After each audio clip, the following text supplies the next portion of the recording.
My name is Dr. Lucy Hawkes. I'm a senior lecturer at the University of Exeter in the United Kingdom, and I'm also the 2019 Buckland Professor for the Public Understanding of Fisheries. And today I'd like to talk to you about the incredible Atlantic bluefin tuna. First of all, I thought I'd tell you a little bit about Frank Buckland, who the Buckland Foundation is named after.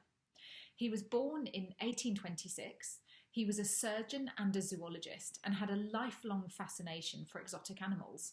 He kept them as pets, he studied them, he dissected them, he ate them, he had a pet bear for a while that he dressed up in a uniform. He was truly an incredibly interesting and unusual man.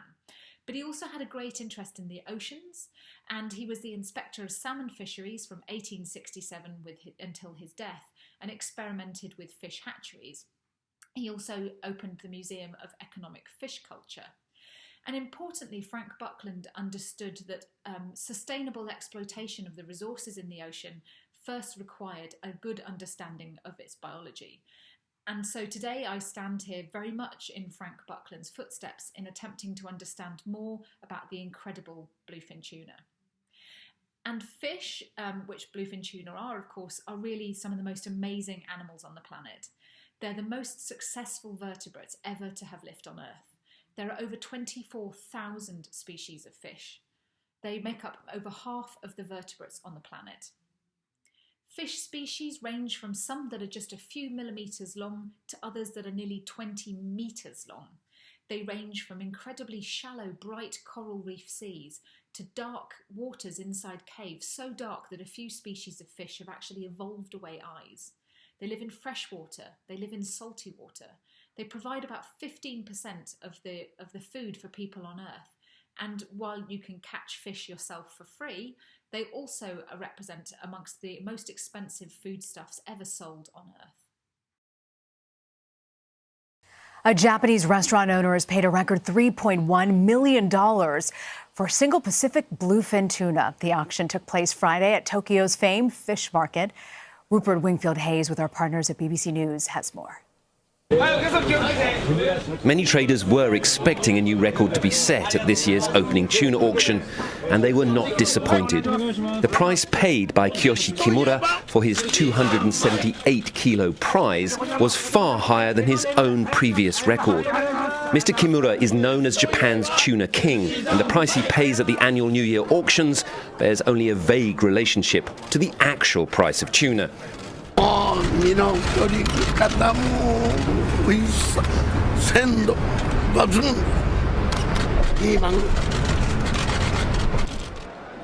a normal day, a similar-sized fish would sell for around £45,000.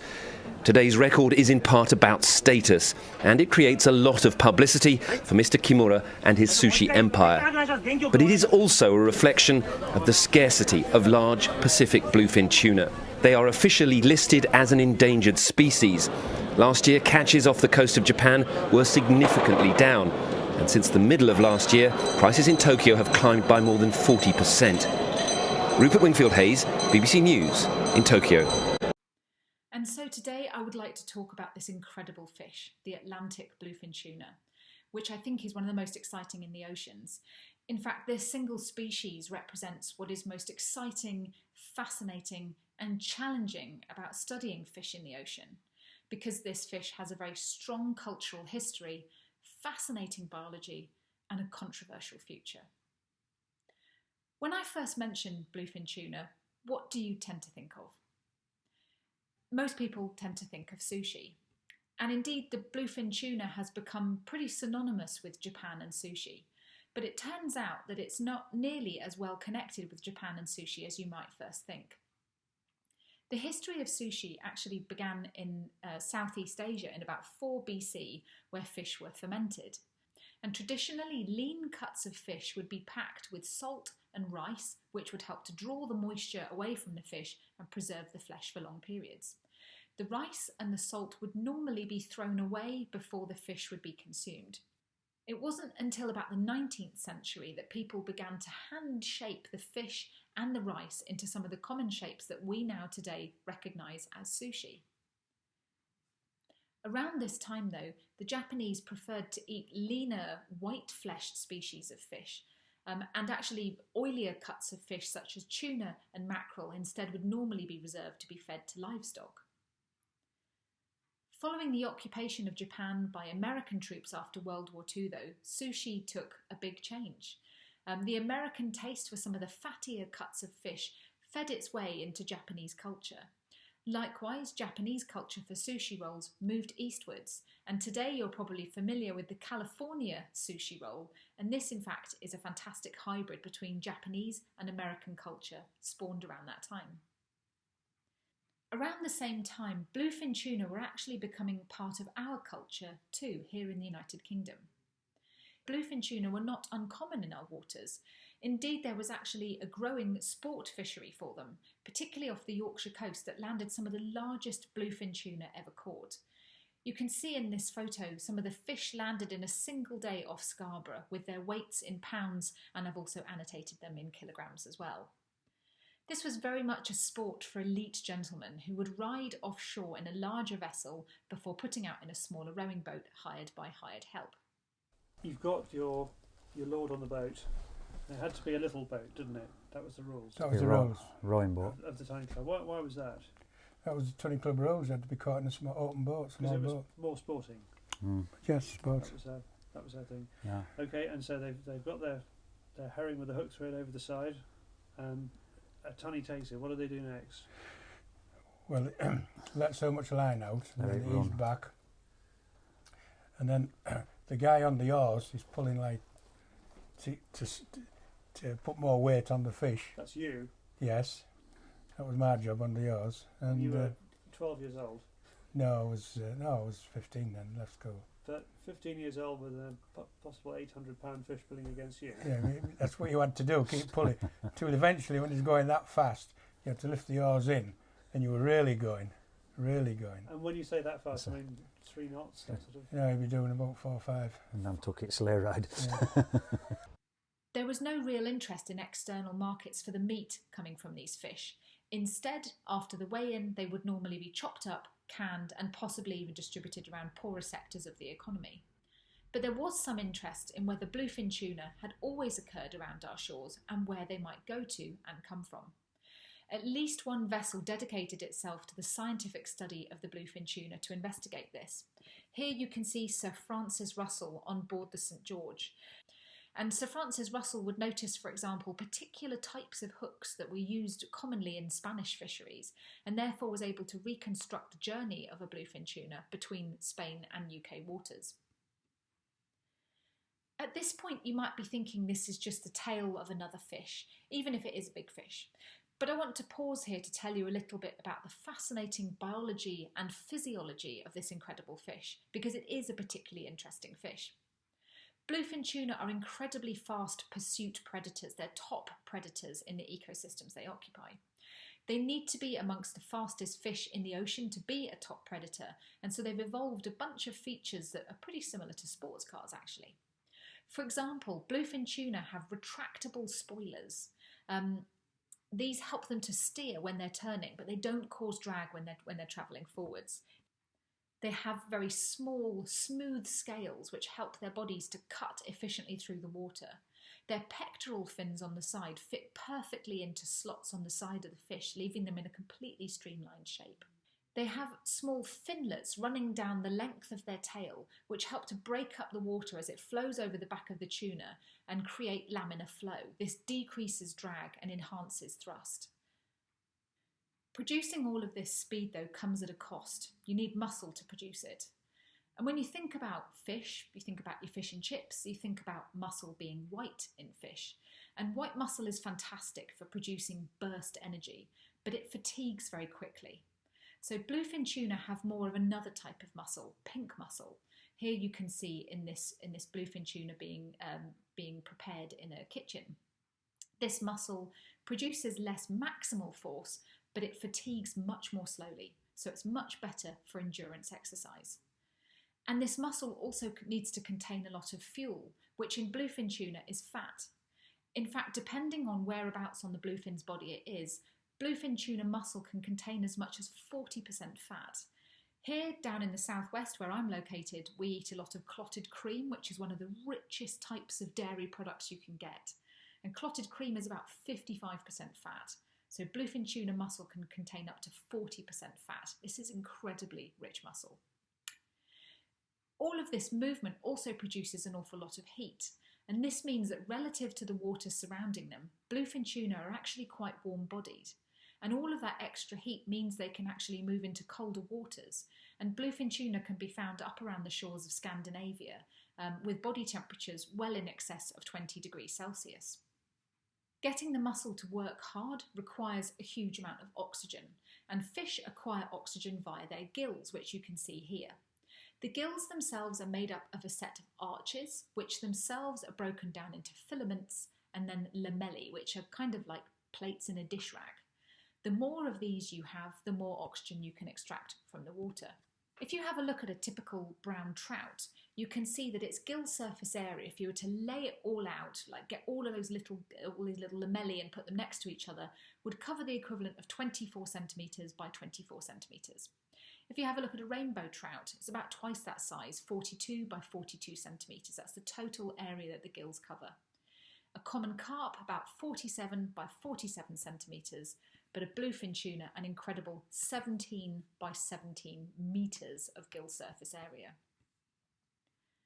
All in all, this means that bluefin tuna can manage some of the highest metabolic rates ever recorded in fish, metabolic rates that are almost close to those studied in humans. Having a big metabolic rate and a large body size also means that you can live longer, and we believe that bluefin tuna can probably live until, certainly for several decades, and maybe to as much as 30 years old. They probably begin breeding when they're between about 4 and 9 years old, so they have to survive for 4 to 9 years before they can begin breeding. And they then spawn in aggregations where females will gather and release millions of eggs, something between about 6 and 60 million eggs, which are then fertilised by males releasing sperm. There are 2 places in the Atlantic where bluefin tuna spawn. One is in the Mediterranean, another one is in the Gulf of Mexico. It's actually a bit more complicated than that, but those are the 2 major places that bluefin tuna spawn. The problem is that in these spawning locations, bluefin tuna are densely aggregated, and that makes them far easier to catch. One method to catch bluefin tuna is called purse seining.